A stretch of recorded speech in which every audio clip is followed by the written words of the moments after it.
딸에게 보내는 심리학 편지. 30년 동안 미처 하지 못했던, 그러나 꼭 해주고 싶은 이야기들. 치열하게 싸울 수 없다면 절대 결혼하지 마라. 엄마, 나 결혼하기로 한 거 정말 잘한 걸까? 나중에 후회하면 어떡하지? 그럼 결혼하지 마라. 엄마는 참, 그게 딸한테 할 소리야? 어휴, 물어본 내가 잘못이지. 너는 나를 원망하듯 쳐다봤지만 네가 진짜로 결혼을 안 할 게 아니라는 걸 알고 있었기에 나는 걱정하지 않았다. 그저 빙그레 웃을 뿐이었지. 내가 젊었을 적만 해도 여자는 20대 중반이면 결혼을 해 아기를 낳고 살림을 도맡아 하는 게 보통이었다. 현모양처가 꿈이라는 말이 이상하지 않던 시절이었지. 그런데 요즘 들어 다시 현모양처를 꿈꾸는 청춘들이 많아지는 모양이다. 세상은 그들을 취집녀라고 부른다. 취집은 취직과 시집을 합친 말로 경제적인 안정을 줄 수 있는 남자를 만나 결혼하는 것을 가리킨다. 불황이 장기화되면서 일자리가 부족해지다 보니 결혼을 하나의 경제적 대안으로 보는 것이다. 사실 나는 남자와 여자가 서로 합의했다면 취집이든 취업장가든 별 상관없다고 생각한다. 다만 현실에 대한 도피로서 선택한 취집이라면 다시 한번 생각해보라고 권한다. 그동안 정신과 의사로 일하고 많은 부부들을 상담해 오면서 안타까운 사례를 많이 봤기 때문이다. 결혼은 인생의 도피처가 될 수 없다. 지선 씨의 경우가 그랬다. 그녀는 29에 결혼했는데 35살인 현재 이혼을 꿈꾸고 있다. 남편이 바람을 피운 것도 아니고 남부럽지 않은 월급을 꼬박꼬박 가져다 주니까 같이 살고 있을 뿐이라는 그녀는 물기 없는 원목 같았다. 겉으로 보기에는 값비싼 목재이나 너무 건조한 나머지 나뭇결이 죽어버린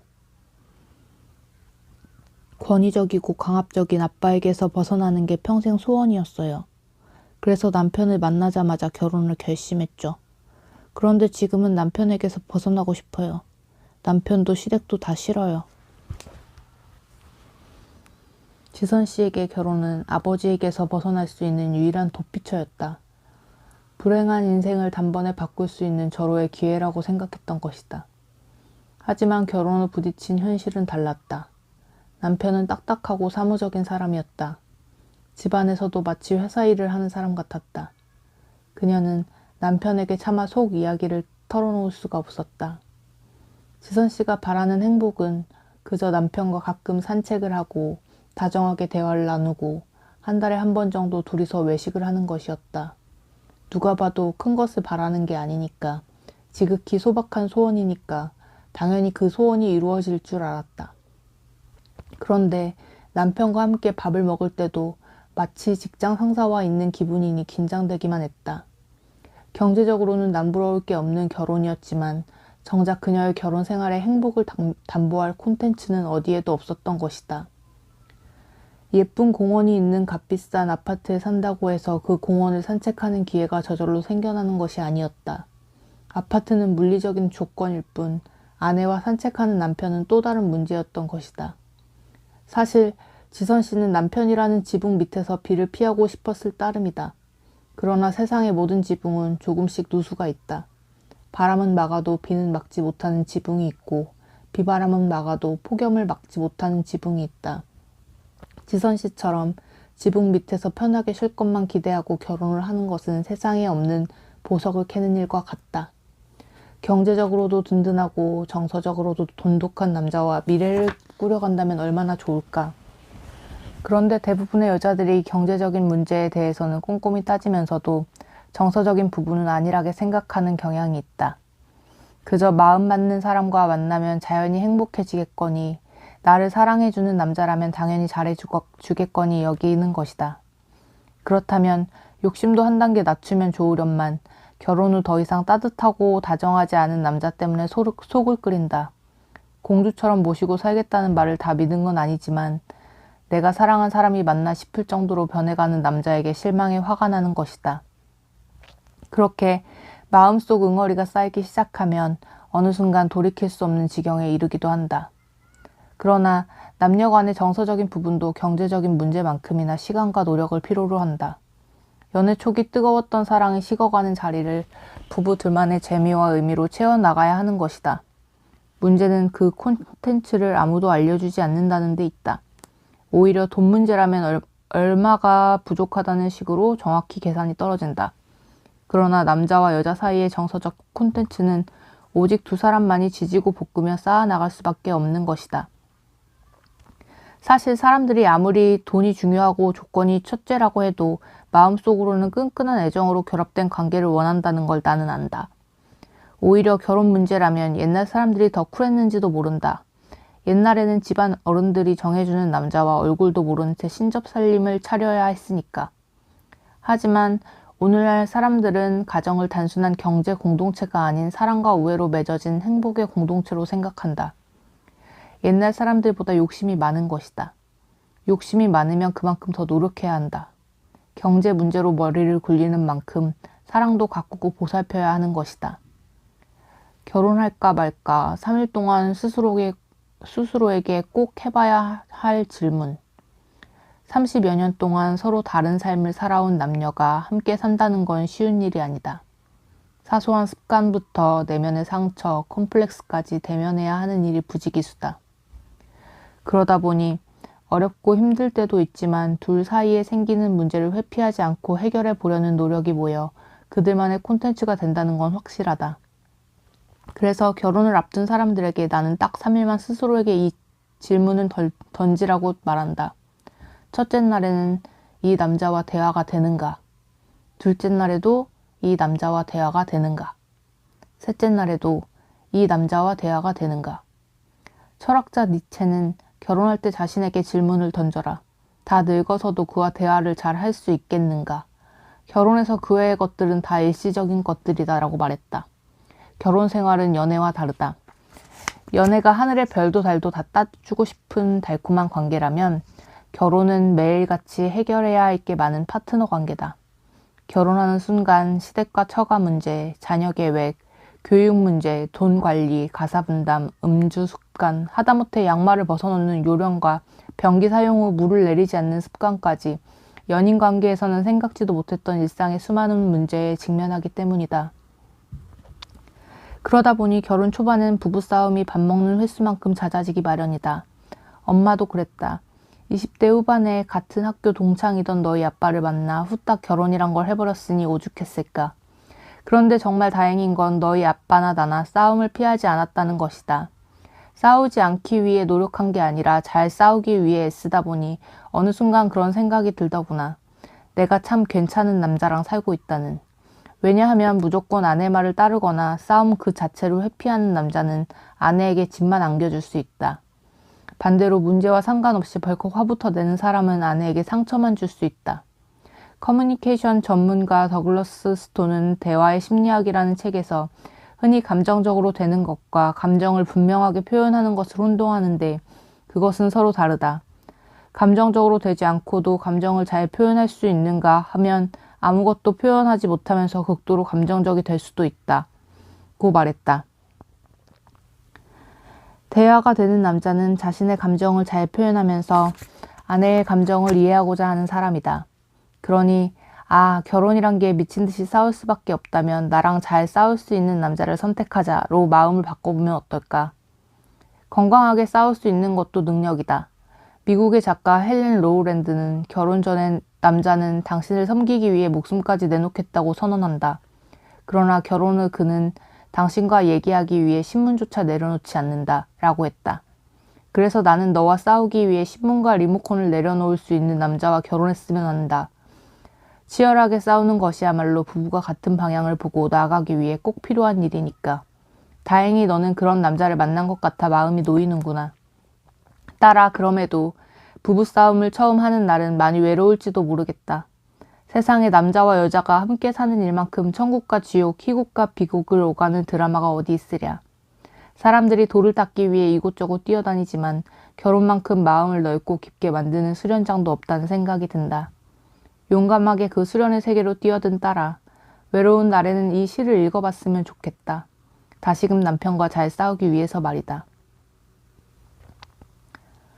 한민복, 부부. 긴 상이 있다. 한아름에 잡히지 않아 같이 들어야 한다. 좁은 문이 나타나면 한 사람은 등을 앞으로 하고 걸어야 한다. 뒤로 걷는 사람은 앞으로 걷는 사람을 읽으며 걸음을 옮겨야 한다. 잠시 허리를 펴거나 굽힐 때 서로 높이를 조절해야 한다. 다 온 것 같다고 먼저 탕 하고 상을 내려놓아서도 안 된다. 걸음의 속도도 맞추어야 한다. 한 발, 또 한 발.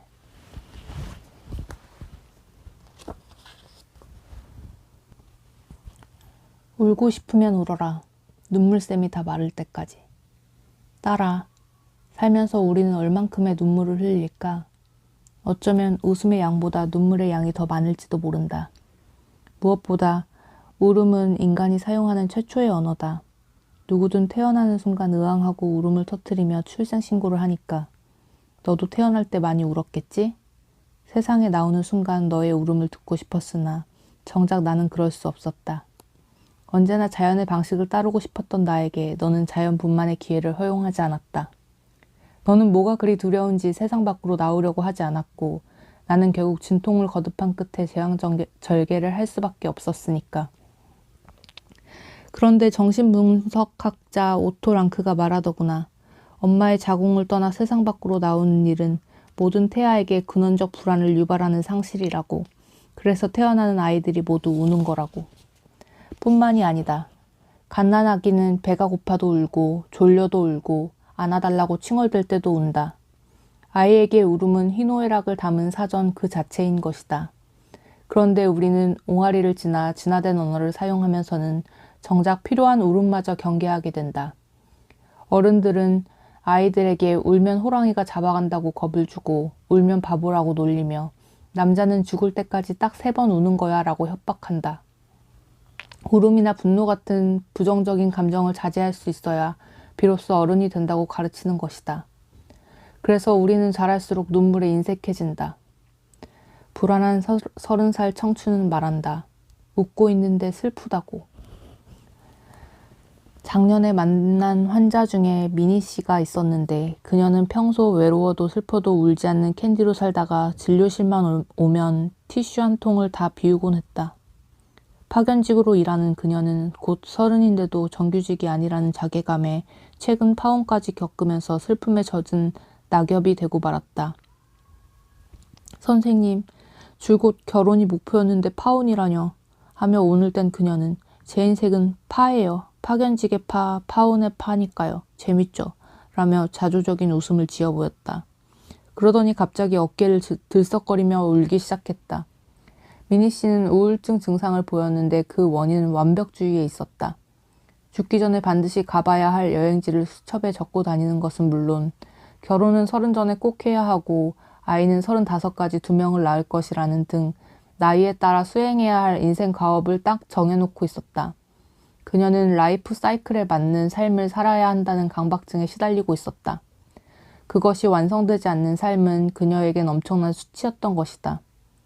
미국의 정신분석가 카렌 호나이는 이런 강박증을 두고 슈드비 콤플렉스라고 했다. 뭐뭐 해야 한다의 다른 말은 뭐뭐 하지 않으면 안 된다이다. 슈드비 콤플렉스를 가진 사람들은 장난감 병정처럼 앞으로 나아가야만 비로소 발 뻗고 잘 수 있다. 그럼 미니 씨가 지금 불안에 떨고 있다. 회사에서 언제든 잘릴 수 있는 불안한 위치에서 결혼마저 갑자기 없던 일이 되어버리면서 삶을 지탱할 힘을 잃어버렸기 때문이다.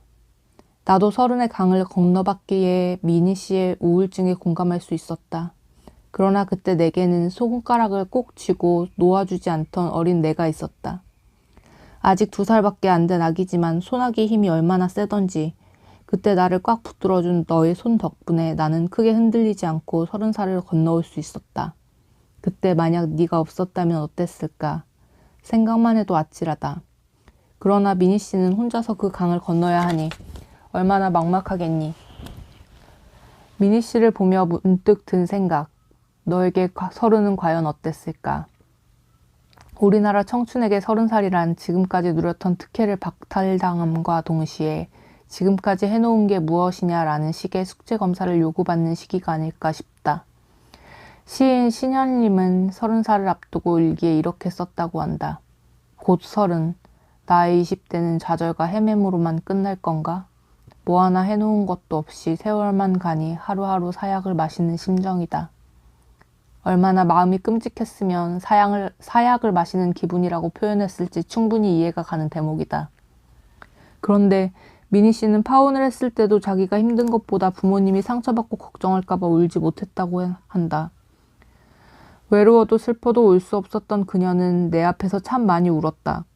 차가운 바닥에 붙어 떨어질 기미가 보이지 않는 낙엽 같던 그녀는 그렇게 한참을 울고 나서야 비로소 일어나 젖은 몸을 말리기 시작했다.